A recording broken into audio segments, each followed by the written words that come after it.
Klub Liga Inggris Premier League Arsenal dikabarkan mengincar 3 pemain di bursa transfer Januari 2024 yang berpotensi merugikan Manchester United dan Chelsea.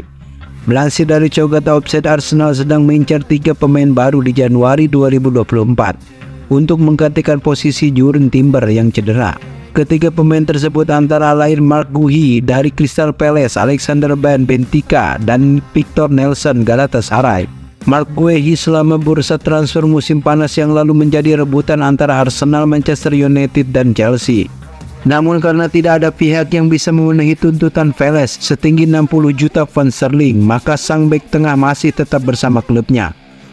Untuk Alexander Bailly, ia juga sudah jadi rebutan The Gunners dan West Ham. Namun lagi-lagi permintaan 30 juta pound Benfica tidak bisa disepakati Arsenal. Terakhir, Victor Nelson pernah jadi rebutan Arsenal, Nottingham Forest, dan Tottenham Hotspur. Nottingham Forest jadi tim paling unggul saat itu. Namun nyatanya mereka tetap tidak bisa meresmikan Nelson sampai bursa transfer musim panas 2023 ditutup. Masih belum bisa dipastikan siapa yang bakal menjadi prioritas The Gunners. Namun, incaran mereka bakal mempersulit langkah Manchester United dan Chelsea di Liga Inggris 2023 dan 2024. Sebab Guehi, dan Nelson merupakan para pemain berpengalaman yang sudah mendapatkan trofi bersama klubnya masing-masing. Terkait peluang timnas Portugal menjuarai Piala Dunia, ternyata Cristiano Ronaldo sangat pesimistis.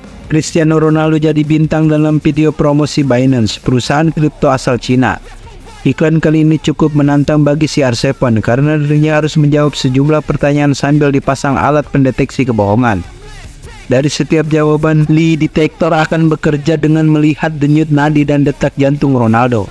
Salah satu pertanyaan yang diajukan ke Ronaldo adalah soal peluang Portugal menjuarai Piala Dunia. Apakah Portugal akan memenangi Piala Dunia? Tanya si pewawancara. Ronaldo diam berapa detik sebelum menjawab, iya. Mesin lie detector pun mengindikasikan bahwa pria kelahiran Madeira itu berbohong. Sungguh pesimistis ya, kata Ronaldo sembari tersenyum. Sudah 5 edisi Piala Dunia dilewati Ronaldo bersama Portugal, namun tak sekalipun dia mementaskan kompetisi dengan membawa pulang trofi. Tahun 2006 menjadi kali pertama Ronaldo mencicipi panggung pesepak bola Piala Dunia. Kala itu Ronaldo membawa negaranya finish di urutan keempat. Lanjut ke Piala Dunia 2010, sang superstar Portugal harus angkat koper lebih awal usai tumbang dari Spanyol di babak 16 besar. Nasib Ronaldo dalam gelaran Piala Dunia 2014 lebih apes, tak bisa melewati penyisihan grup. Pemilik 5 Ballon d'Or itu menyongsong Piala Dunia 2018 dengan lebih percaya diri karena datang sebagai juara Piala Eropa. Ternyata Portugalnya Ronaldo disingkirkan oleh Uruguay dari babak 16 besar. Adapun di Piala Dunia terkini 2022, langkah Portugal mencapai perempat final atau terjauh selama era Ronaldo.